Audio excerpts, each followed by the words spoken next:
जय हिंद प्यारे बच्चों, मैं जितेंद्र कुमार पांडे आपका स्वागत करता हूं आपके अपने ही YouTube platform Target with Jitendra पर।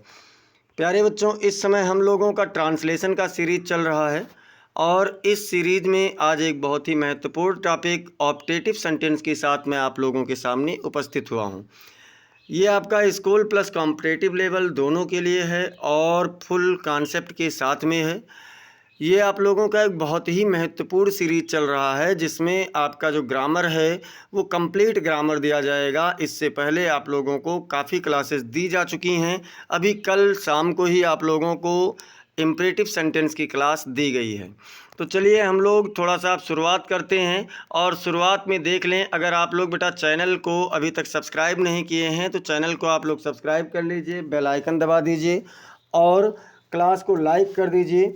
आप लोगों को समस्त महत्वपूर्ण अपडेट्स यहाँ से मिलती रहेगी, ग्रामर का और साथ ही साथ इंग्लिश बुक का भी। और आप लोगों को कॉम्पिटिटिव लेवल में हिंदी भी दिया जाएगा, कक्षा 10-12 की हिंदी भी पढ़ाई जाएगी, जीके के भी काफ़ी क्वेश्चन कराए जाएंगे। तो इसलिए आप लोग चैनल को सब्सक्राइब कर लीजिए जिससे अपनी जानकारी को आप बूस्ट कर सकें। एग्ज़ाम ओरिएंटेड क्वेश्चन यहाँ से करवाए जाएंगे।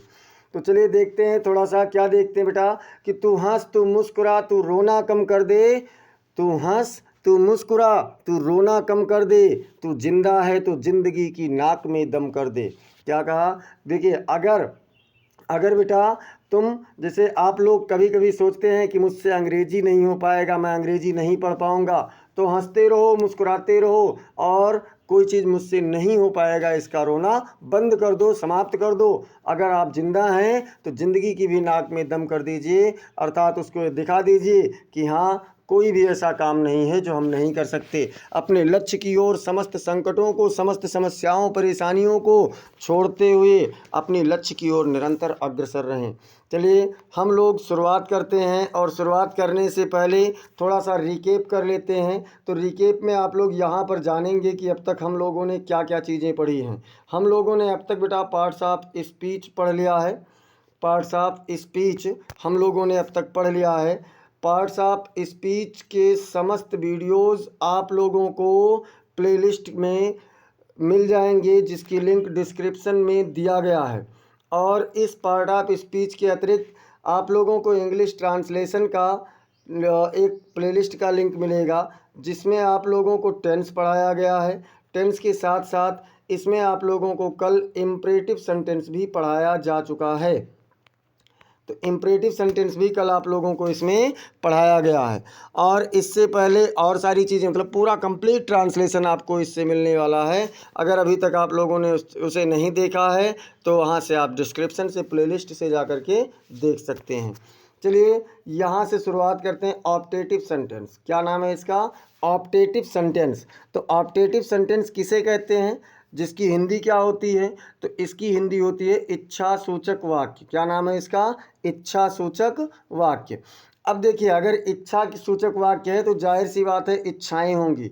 तो बेटा हर व्यक्ति के पास, हर मनुष्य के पास इच्छाएं दो प्रकार की होती हैं।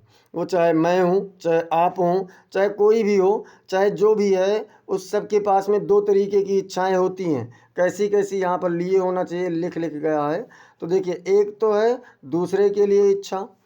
आप कभी कभी दूसरों के लिए सोचते हैं और कभी कभी क्या करते हैं, अपने लिए सोचते हैं।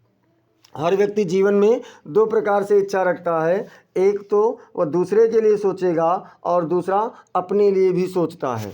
अब देखते हैं तो थोड़ा सा और आगे बढ़ते हैं, समझते हुए चलिए। अगर कहीं कोई कन्फ्यूज़न लग रहा है तो बताना।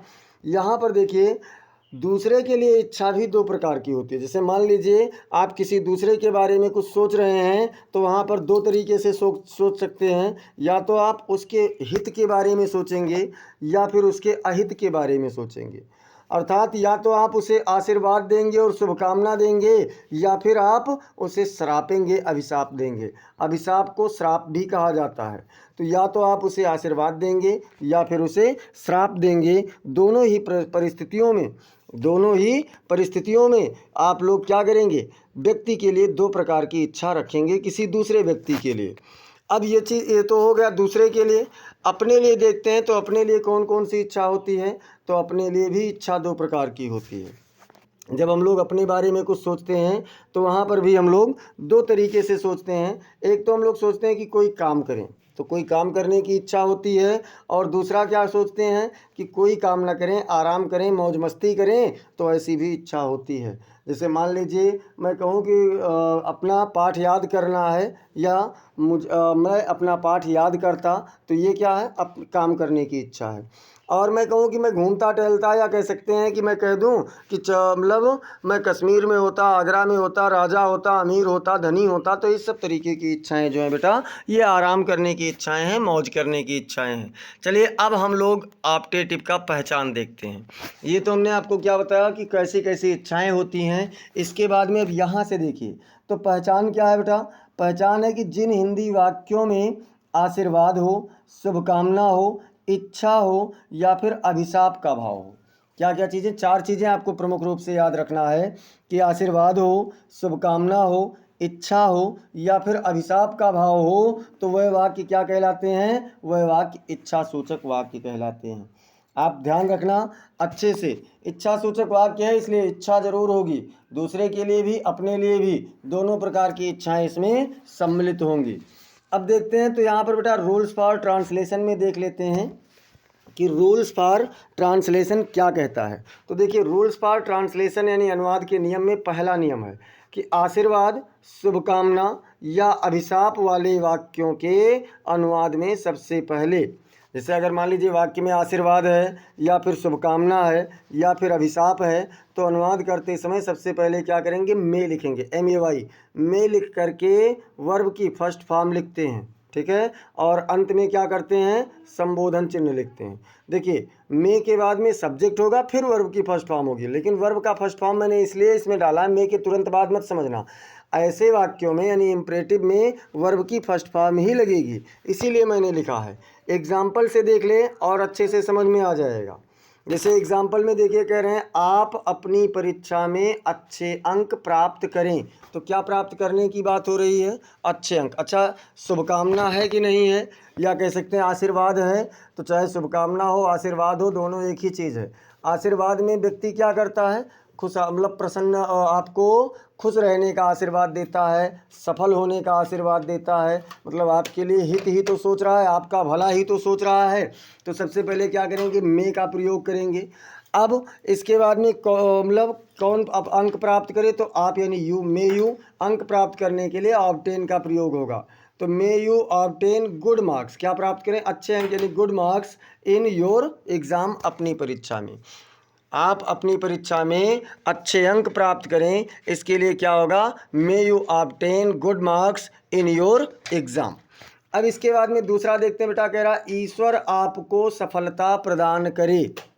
क्या है कि ईश्वर आपको सफलता प्रदान करे। तो यहाँ देखिए, सबसे पहले ईश्वर की जब बात आएगी तो यहाँ पर ईश्वर से शुभकामना के लिए प्रार्थना किया जा रहा है। क्या किया जा रहा है, ईश्वर से शुभकामना के लिए प्रार्थना हो रहा है। तो सबसे पहले क्या करेंगे, मे गॉड लिखेंगे, मे गॉड। अब प्रदान करने का क्या होगा, ग्रांट होगा, मे गॉड ग्रांट किसे, तो आपको क्या चीज़, सफलता यानी success. May God grant you success, ईश्वर आपको सफलता प्रदान करे। अब इसके बाद देखें, हमारे दुश्मन बर्बाद हो जाएं, इस वाक्य में क्या है, तो इस वाक्य में आपका अभिशाप है, यानी यहाँ पर श्राप दिया जा रहा है। तो इसके लिए क्या करेंगे, इसमें भी वही, मे कौन बर्बाद हो जाए, तो हमारे दुश्मन यानी आवर एनिमीज़, और बर्बाद होने का होता है रूइन, तो मे आवर एनिमीज़ रूइंड, हमारे दुश्मन बर्बाद हो जाएं। अब देखिए यहाँ पर क्या कह रहे हैं, यहाँ पर आप लोग देखते हैं, यहाँ पर आप लोग क्या देखते हैं बेटा, तो यहाँ पर आप लोग देखते हैं कि रूइन का सेकंड फॉर्म है रूइंड। क्यों है, क्योंकि ये पास्ट इंडेफिनिट में जा रहा है, इसलिए यहाँ पर रूइंड का प्रयोग किया गया है।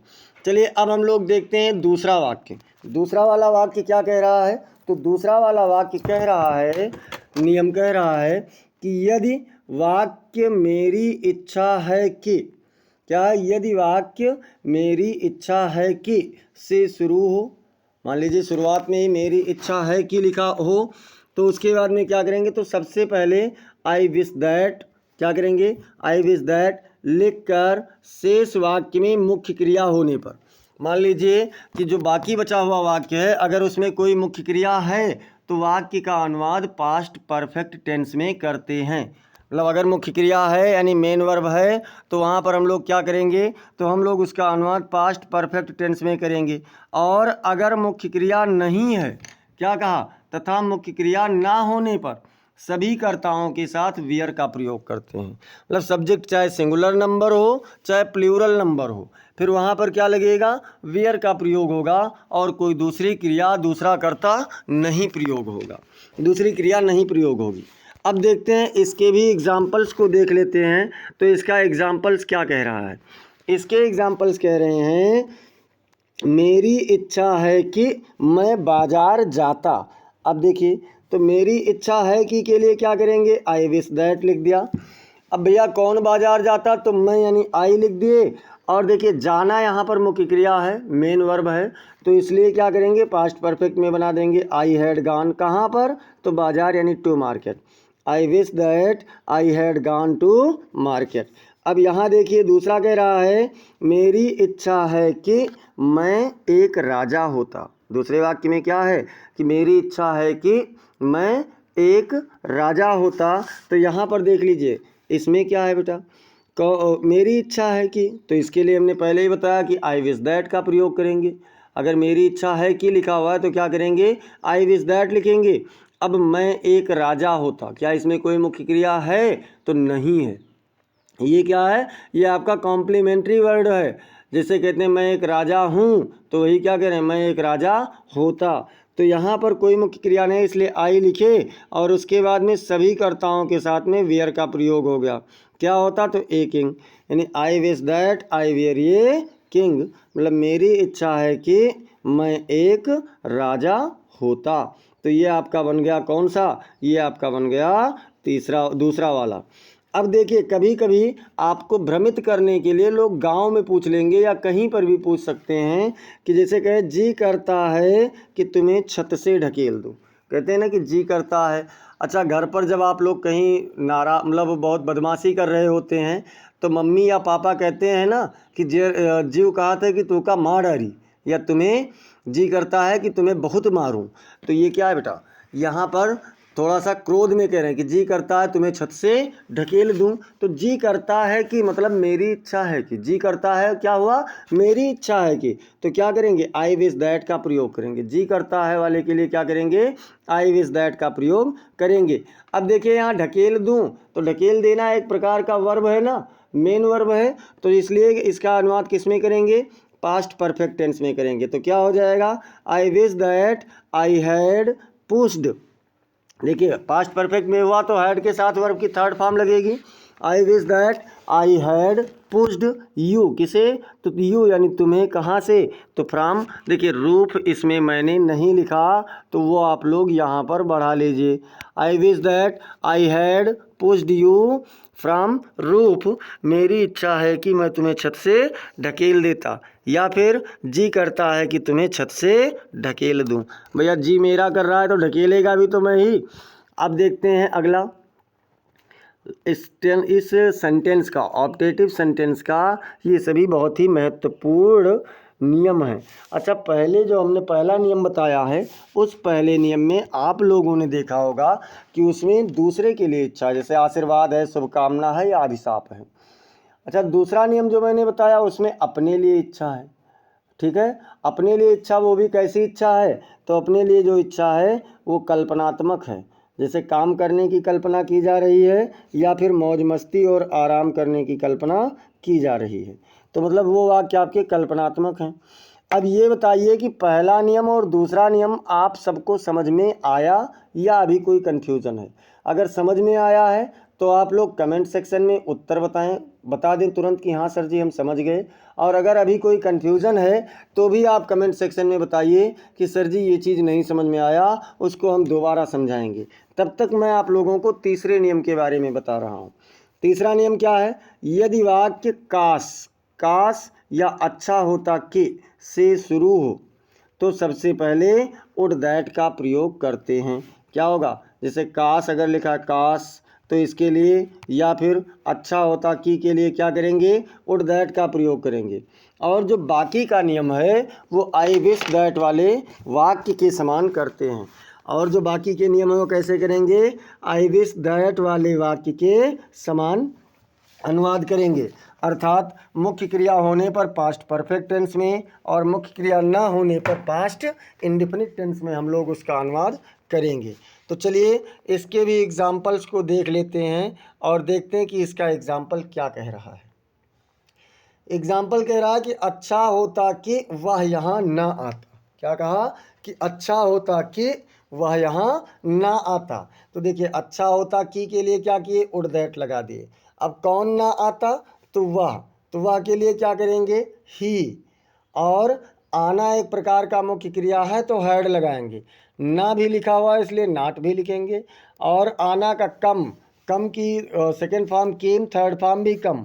पास्ट परफेक्ट में थर्ड लगता है तो कम हो जाएगा। और यहाँ का हियर, यानी would that he had not come here. अच्छा होता कि वह यहाँ ना आता। इतना समझ में आया। और देख लेते हैं, काश मैं हरिद्वार में होता। क्या कहा कि काश मैं हरिद्वार में होता।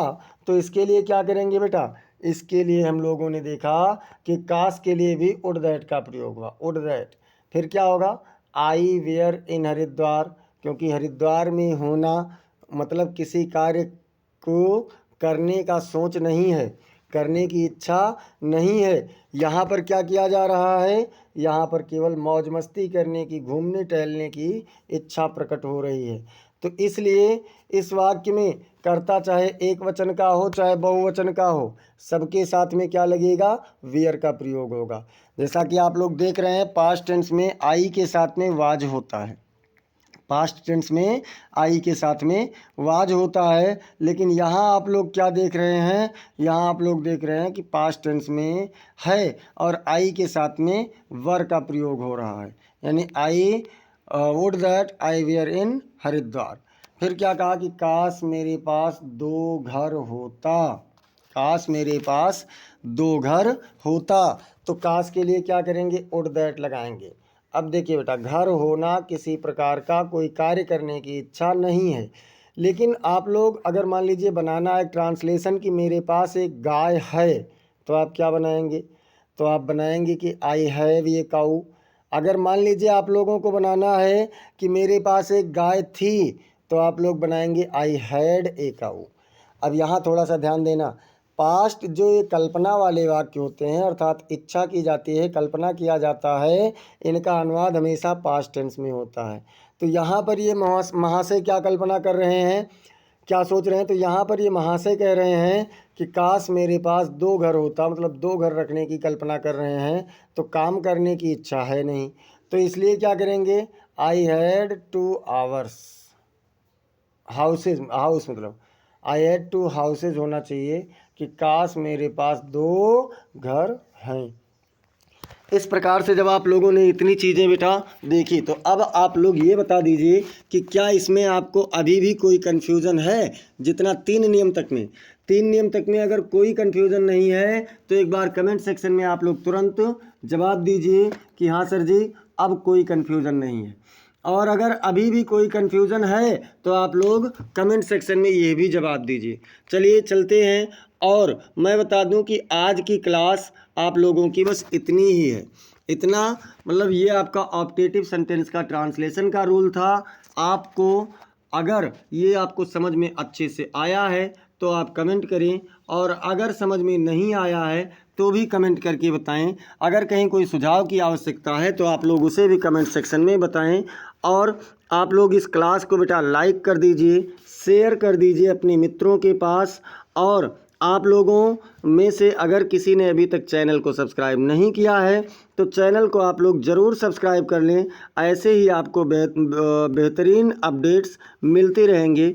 मिलते हैं फिर हम लोग अगले क्लास में कल शाम 6 बजे। और हाँ, आज कक्षा 10 की क्लास अभी 7 बजे से चलेगी, तो मिलते हैं फिर 7 बजे वाली क्लास में, और उसके बाद में कल शाम 6 बजे ग्रामर के साथ। तब तक के लिए जय हिंद, जय भारत।